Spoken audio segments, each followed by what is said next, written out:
Question पूछ रही हूँ कि जो जवाब मेरे पास आया है उसमें ये कहा है कि बंद बाराठा में वाटर एक्टिविटीज़ के लिए जो पिछली सरकार ने योजना बनाई थी, मैं इस सरकार से पूछना चाहती हूँ क्योंकि उन्होंने तो ऐसी टिपिकल शर्तें रखी थी वाटर एक्टिविटीज़ के लिए कि वो किसी भी व्यापारी के लिए पूरा करना पॉसिबल नहीं था।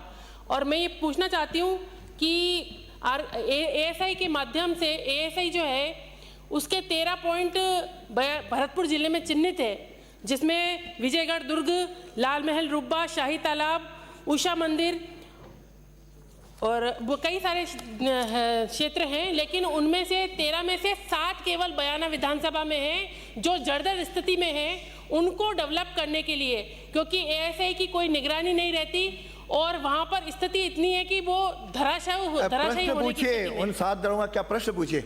धराशायी होने की स्थिति में है। तो मैं विभाग से पूछना चाहती हूँ, पर्यटन विभाग से, कि आप वहाँ पे क्षेत्र को डेवलप करने के लिए, उन पॉइंट्स को डेवलप करने के लिए क्या मंशा रखते हैं? कोई कार्य योजना आपकी है और है तो कब तक है? दूसरा, झरनों के लिए प्रसिद्ध दरभराना, ग्वालखो धाम, इमलिया कुंड, सप्तकुंड के रास्ता बनाने के लिए विकसित करने की आवश्यकता है और इसके लिए राज्य सरकार ने क्या क्या योजना बनाई है और स्थानीय लोगों के लिए डेवलपमेंट के लिए आप क्या सोचते हैं और ऐसा अगर किया जाना है तो कब तक किया जाना है? बैठिए माननीय मंत्री जी। माननीय अध्यक्ष महोदय, आपके माध्यम से मैं सदस्य जी को बताना चाहता हूं कि इन्होंने बंद बाराठा के वाटर एक्टिविटीज़ के संचालन के लिए ईओआई जारी करने की जो बात की, वास्तव में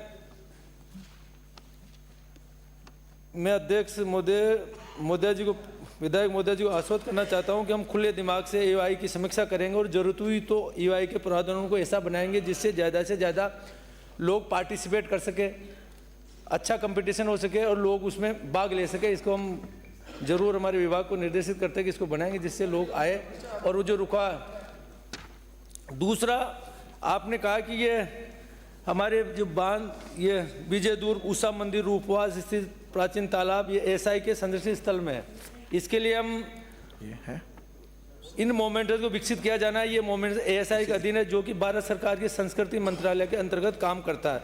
अध्यक्ष महोदय, एएसआई ने 2-3 वर्षों में काफ़ी काम यहाँ कराए। इन कामों की पूरी लिस्ट हमारे पास उपलब्ध है। ये सूची विधायक महोदय को मैं उपलब्ध करा देंगे। हम एएसआई के इंजीनियर अधिकारियों के साथ बैठकर उनकी भविष्य की योजनाओं की जानकारी प्राप्त करेंगे और राज्य सरकार का पूरा सहयोग उपलब्ध कराया जाएगा।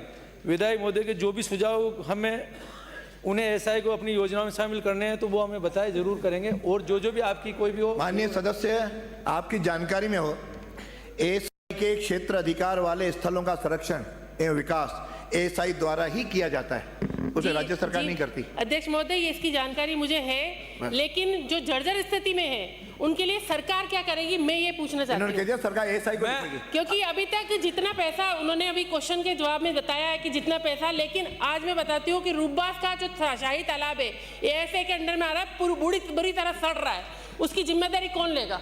मंत्री जी, एएसआई के अधिकारियों से बैठ के हमारे अधिकारी उनसे बात करेंगे और आपको साथ में बैठा के जो भी करेंगे। दूसरी चीज में